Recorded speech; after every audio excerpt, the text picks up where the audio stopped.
ተሰማ አሴት መሆኗን አወቀ። ሰላምዬ በጣም ደነገጠች። የሚውጣት ነገር አጣች። እኔ ግን የፈራሁት አቶ ግርማና ሰላምዬ አባትና ልጅ እንዳይሆኑ ብቻ ነው የፈራሁት። አቶ ግርማም እሱን እየጠረጠረ ነበረ።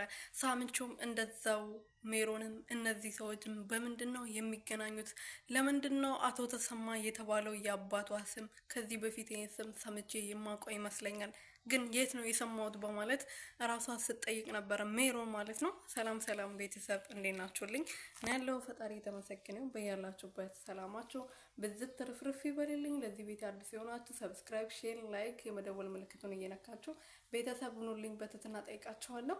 አሴት ክፍል 11 ላይ እንግዲህ ሰላምዬ የውሸት ስሟና አሴት መሆኗ ታውቆባታል ማለት ነው። አሴት ተሰማ የምትባል ሴት አገናኘኝ በማለት የሆነ ሰውዬ ደውሎ ሳምቾን ጠይቆ ነበርና ሳሚም ደግሞ ግራ ተጋብቶ እኔ አሴት የምትባል ሴት እዚህ ቤት ውስጥ አይቼም ሰምቼም አላቅም በማለት ሲመልስ እንግዲህ ሰላምዬ ቡና እያፈላች ነበርና ከተቀመጠችበት ብድግ ብላ ነበር ድንግጥ ብላ ሳምቾ ስታየው የነበረውና ግራ ተጋብታ ያው እንግዲህ ሜሮን አስባበት አቅዳበት እሷን ለማጋለጥ ብላ ነው እንግዲህ ስልኩ እንዲደወል ያስደረገችው ማለት ነውና በዛ ሰዓት እንግዲህ አይ አለች በደንብ ውሸት ስም ይዛ ውሸተኛዋ ሰላም ሳትሆን እውነተኛው አሴት ተሰማ የምትባለው ፊት ለፊት ቆማላለች በማለት ሰላምን አጋልጣታለች ማለት ነው።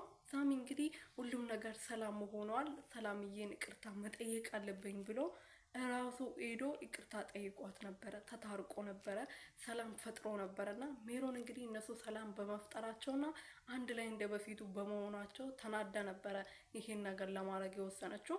ማስረጃዎቹን እንዳለ አጥፍታ ስታስፈራራበት የነበረውን ፎቶዎችን እንዳለ አጥፍታ ነበረ። ከዛ በኋላ የሰላምን ምስጢር ለማውጣት ያሰበችበት ያቀለችበት ማለት ነውና ሰላምዬ እንግዲህ ፎቶና ማስረጃዎቹ ወይም ደግሞ ከባሏ ጋር ከውሽሟ ጋር ውጪ ላይ ያነሳቻቸው ፎቶች እስካሁን ድረስ ያሉ መስሏታል፣ ግን የለም። እሷ አጥፍታዋለች፣ ዘሩን አቃጥለዋለች ማለት ነው። እና እንግዲህ ከዛ በኋላ እነሱ ፍቅር ሲሆኑ ጆሲም ሲንከባከባት ሳሚም እንደ በፊቱ ሲሆንላት ለሰላም ራሴ ይቅርታ ጠይቃት ብዬ በራሴ እጅ መልሼ እንደ በፊቱ እንዲሆን አድርጌያለሁ። ሳሚ ከሰላም ጋር እንዲጣበቅ አድርጌያለሁ። ግን ስለዚህ ራሴ አበላሸሁትን ነገር ማስተካከል አለብኝ በማለት ሳሚና ሰላም እንዲጣሉ አድርጋለች ማለት ነው። የአሁኑ የሰላም የመጨረሻ የሚሆን ይመስለኛል። ከሳሚ ጋር የሆነ ነገር አድርጋ ቀጣዩን ክፍል እንግዲህ ነገ በዚህ ሰዓት ይለቃሉ። ምን እንደሚሆን አብረን የምናየው ይሆናል። በጣም አጓጊ ላይ ነበረ ድራማው ያለቀው። ምናየው ይሆናል ቤተሰብ አንድ ላይ ማለት ነው።